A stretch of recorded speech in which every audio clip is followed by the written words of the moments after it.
안녕하세요. 30년간 시니어 라이프 코칭을 해온 김혜리입니다. 오늘 여러분께 꼭 들려드리고 싶은 이야기가 있습니다.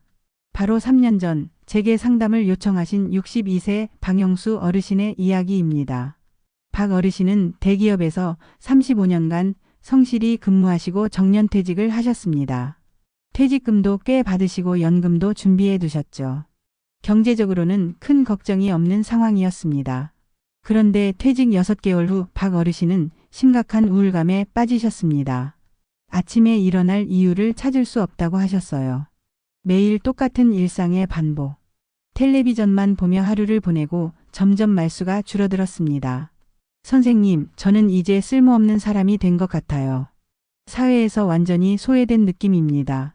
박 어르신의 이런 말씀을 들으며 저는 많은 시니어 분들이 겪고 있는 공통적인 문제를 다시 한번 실감했습니다.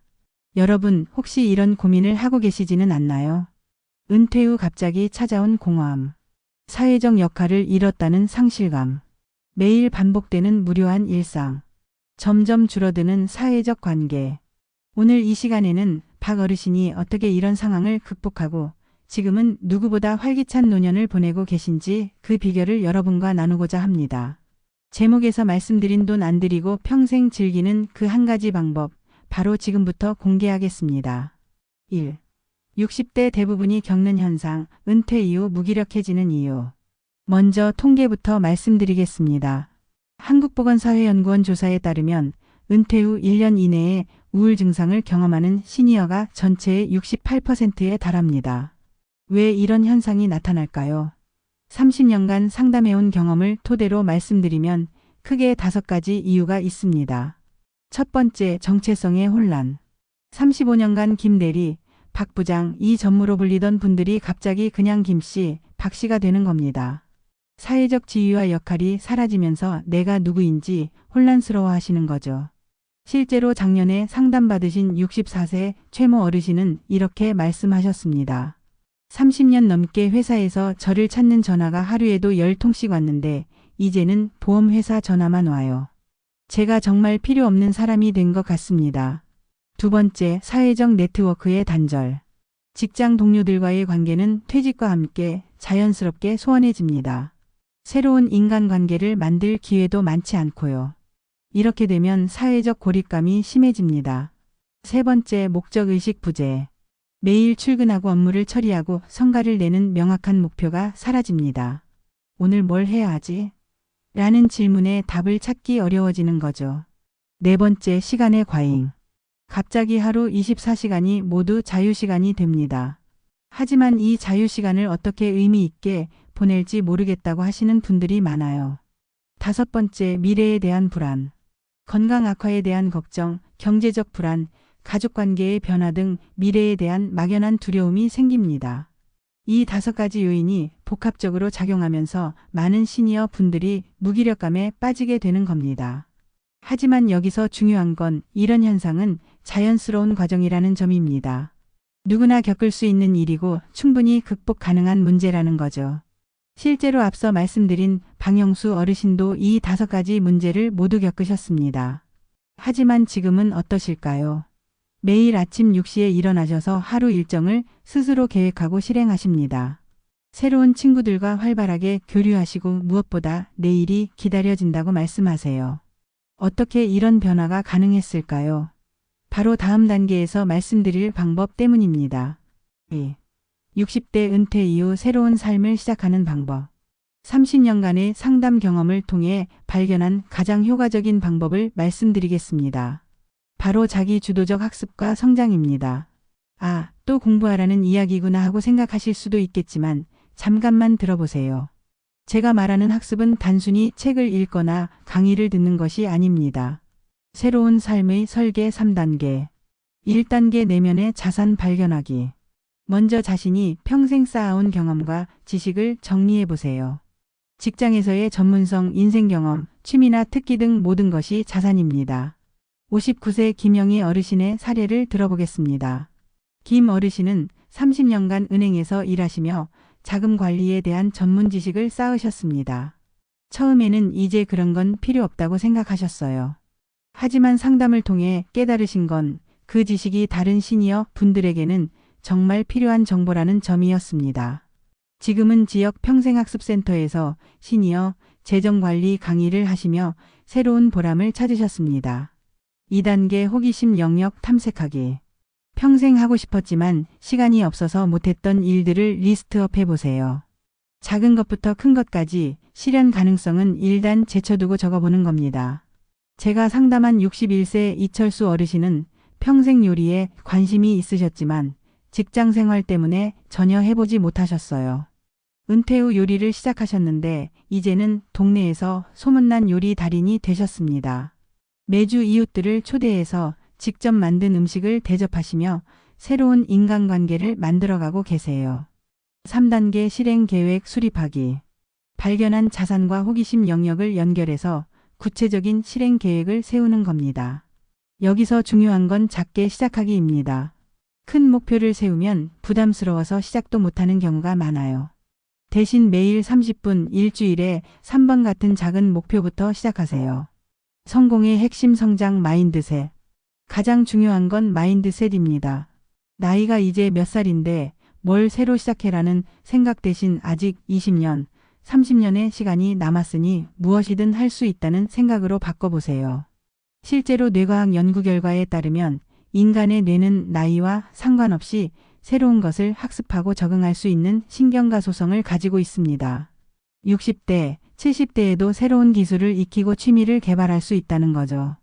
2년 전 상담받으신 67세 박정숙 어르신은 스마트폰도 제대로 못 다루셨습니다.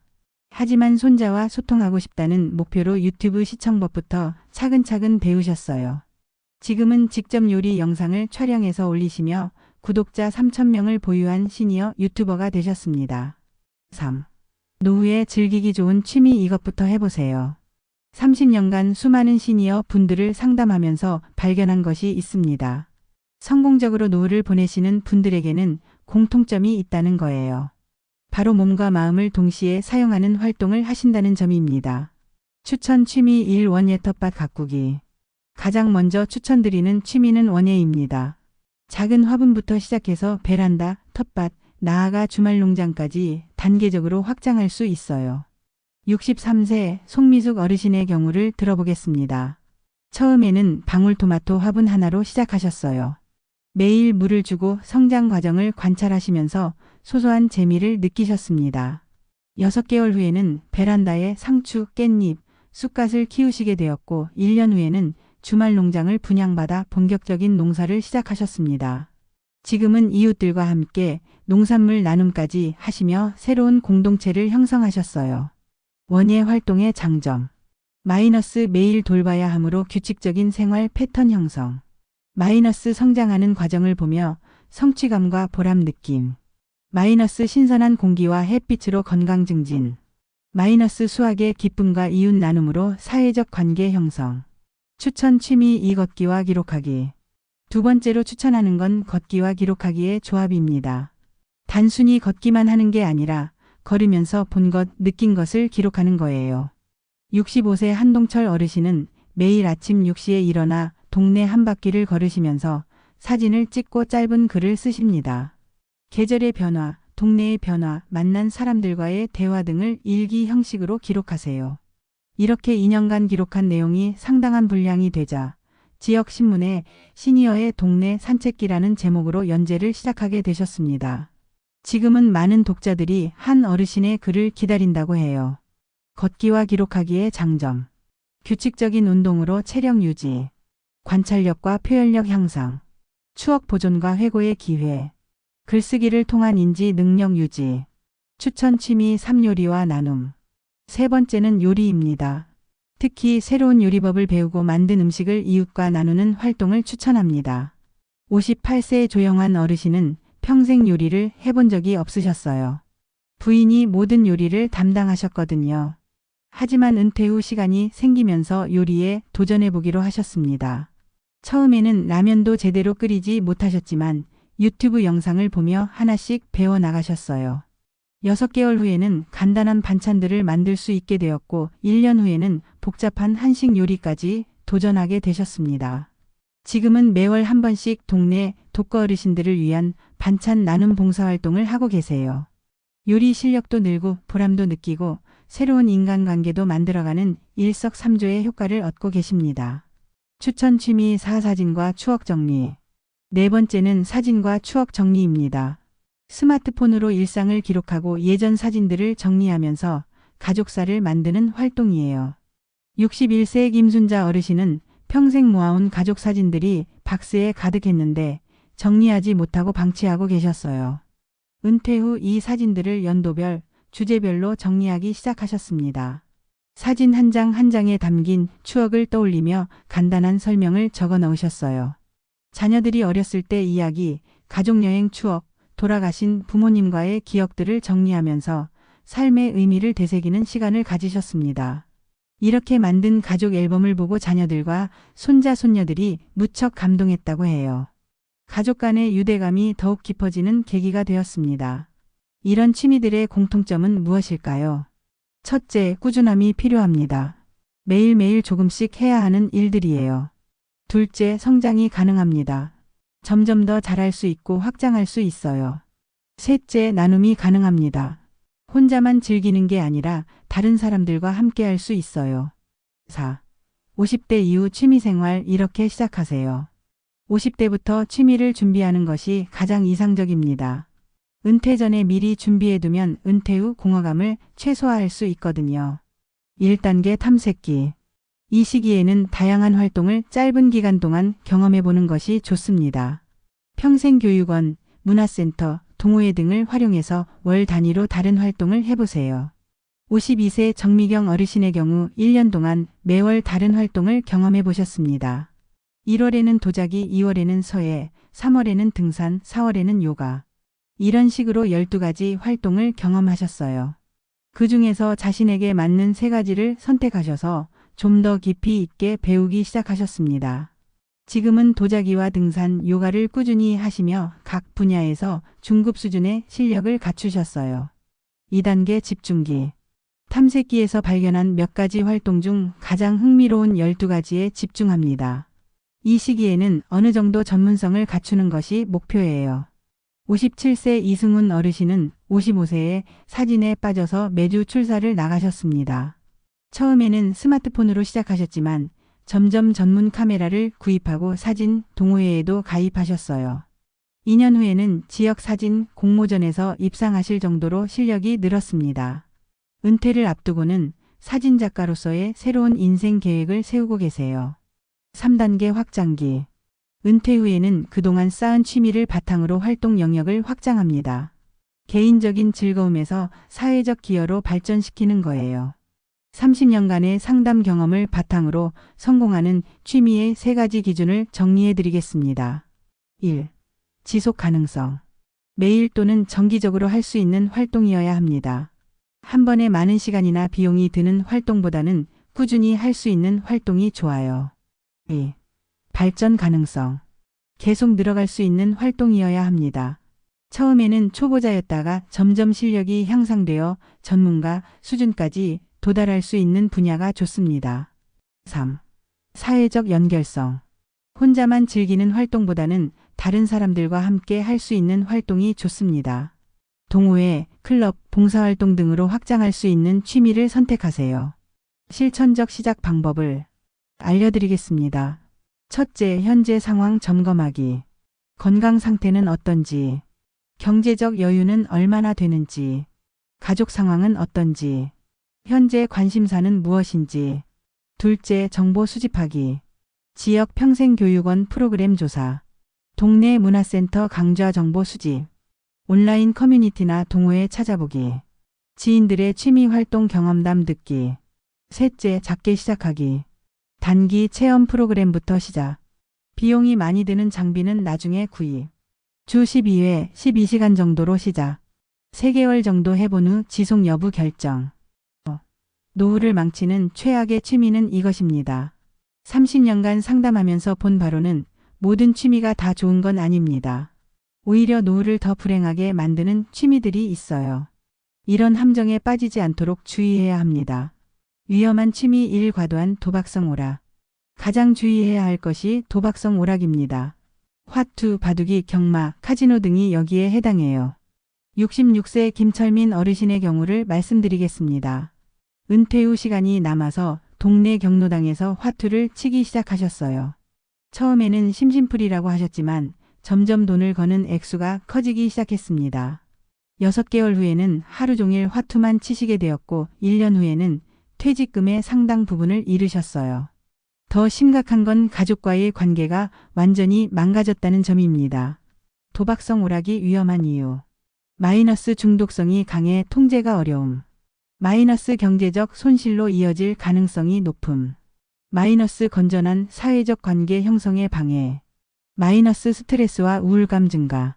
위험한 취미 2. 과도한 음주 모임. 두 번째는 과도한 음주를 동반하는 모임들입니다. 동창회, 향후회 등이 술자리 중심으로 운영되는 경우가 많은데 이런 모임에만 의존하면 위험합니다. 62세 박태준 어르신은 은퇴 후 거의 매일 동창들과 술자리를 가지셨습니다. 친구들과 만나는 것도 사회활동이다라고 생각하셨어요. 하지만 매번 과음을 하다 보니 건강이 급격히 나빠지셨고 결국 간 질환으로 입원하게 되셨습니다. 과도한 음주 모임의 문제점. 마이너스 건강 악화로 이어짐. 마이너스 진정한 관계 발전보다는 일시적 만남의 그침. 마이너스 경제적 부담 증가. 마이너스 가족과의 갈등 야기. 위험한 취미 3. 지나친 정치 활동 몰입. 세 번째는 지나친 정치 활동 몰입입니다. 정치에 관심을 갖는 것 자체는 좋지만 극단적인 편 가르기나 갈등에 몰입하는 것은 위험해요. 64세 조용석 어르신은 은퇴 후 정치에 과도하게 몰입하셨습니다. 매일 정치 관련 유튜브만 시청하고 온라인 커뮤니티에서 정치 논쟁만 하시게 되었어요.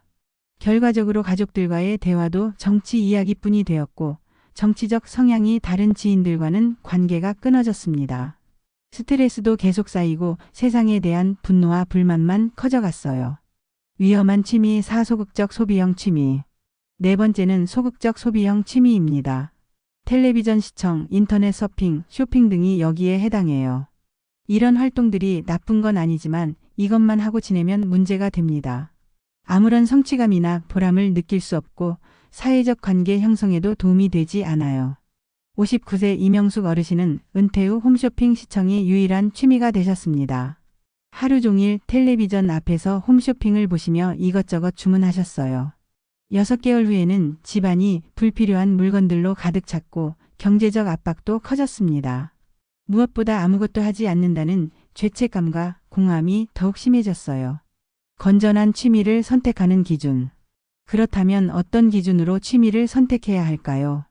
1. 능동적 참여가 가능한 활동. 단순히 보거나 소비하는 활동이 아니라 직접 만들고 창조하고 참여할 수 있는 활동을 선택하세요. 2. 점진적 발전이 가능한 활동. 시간이 지날수록 실력이 늘고 더 깊이 있게 탐구할 수 있는 분야를 선택하는 것이 좋습니다. 3. 건전한 사회적 관계를 형성할 수 있는 활동. 같은 취미를 가진 사람들과 건전하고 발전적인 관계를 만들 수 있는 활동이 좋아요. 4. 적절한 신체 활동을 포함한 활동. 완전히 앉아서만 하는 활동보다는 적절한 신체 움직임이 있는 활동이 건강에도 좋습니다. 6. 나이 들수록 국어와 수학을 잘해야 합니다. 이 부분에서 많은 분들이 의아해 하실 겁니다. 이 나이에 웬 공부 이야기인가? 하고 말이죠. 하지만 30년간의 상담 경험상 성공적인 노후를 보내시는 분들에게는 공통점이 있습니다. 바로 기본적인 소통 능력과 논리적 사고 능력을 꾸준히 유지하신다는 점이에요. 국어 능력이 중요한 이유. 1. 소통의 기본이 되는 언어 능력.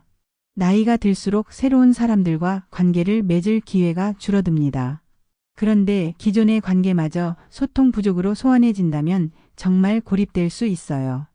68세 한정수 어르신의 경우를 말씀드리겠습니다. 평소 말수가 적고 표현을 잘 안 하시는 분이었는데 은퇴 후에는 더욱 말을 아끼게 되셨어요. 자녀들과의 대화도 점점 줄어들고 친구들과 만나도 할 말이 없다고 하셨습니다. 상담을 통해 권해드린 것이 일기 쓰기와 독서였습니다. 매일 간단한 일기를 쓰면서 하루를 돌아보고 자신의 생각을 정리하는 연습을 하셨어요. 그리고 한 달에 2권 정도의 책을 읽으며 어휘력과 표현력을 기르셨습니다. 6개월 후 변화가 나타났습니다. 자녀들과의 대화 시간이 늘어났고 친구들과 만났을 때도 할 이야기가 생겼어요. 무엇보다 자신의 생각을 명확하게 표현할 수 있게 되면서 자신감이 생겼습니다. 인지 기능 유지에 도움. 읽기, 쓰기, 말하기 활동은 뇌의 여러 영역을 동시에 자극합니다. 이는 치매 예방과 인지 기능 유지에 큰 도움이 되어요. 실제로 서울대학교 의과대학 연구 결과에 따르면 정기적으로 독서와 글쓰기를 하는 시니어는 그렇지 않은 시니어보다 인지 기능 저하 속도가 40% 느리다고 합니다. 3. 새로운 기술 습득의 필요. 스마트폰, 인터넷, 각종 애플리케이션 등 현대 사회의 새로운 기술들을 배우려면 기본적인 문해력이 필수입니다. 수학 능력이 중요한 이유. 1. 경제관리 능력. 은퇴 후에는 한정된 자원으로 오랜 기간을 살아가야 합니다. 연금, 적금, 투자 등에 대한 기본적인 계산 능력이 있어야 합리적인 경제 관리가 가능해요. 63세 김영철 어르신은 은퇴 후 투자 사기에 당하셨습니다. 매월 10% 수익 보장이라는 말에 속아서 퇴직금의 절반을 잃으셨어요. 간단한 계산만 해봐도 말이 안 되는 조건이었지만 기본적인 수학적 사고가 부족해서 판단을 잘못하신 겁니다. 이후 기초 수학과 경제 개념을 다시 공부하셔서 지금은 안전하고 합리적인 자산 관리를 하고 계세요. 2. 논리적 사고 능력. 수학은 논리적 사고의 기본입니다. 문제를 분석하고 단계적으로 해결해 나가는 능력은 일상생활의 모든 영역에 도움이 되어요. 3. 새로운 취미 활동의 필요. 요리할 때의 계량, 원예할 때의 면적 계산, 여행할 때의 예산 계획 등 생활 속 곳곳에서 수학적 사고가 필요합니다. 실천 방법. 국어 능력 향상 방법. 1. 매일 일기 쓰기 하루 15분, 200자 정도의 짧은 일기부터 시작. 2. 독서 습관 한 달에 12권, 자신의 관심 분야 책부터 시작. 3. 사람들과 대화하기 동호회, 모임 등에 참여해서 적극적으로 대화. 4. 글쓰기 모임 참여 지역 평생교육원에 글쓰기 강좌 수강. 수학 능력 향상 방법. 1. 가계부 쓰기 매일의 수입과 지출을 정확히 계산하고 기록. 2. 퍼즐 게임, 스도쿠, 숫자 퍼즐 등으로 논리적 사고 훈련. 3. 요리하며 계산하기. 레시피의 비율 계산, 칼로리 계산 등. 4. 생활 수학 강좌. 감사합니다.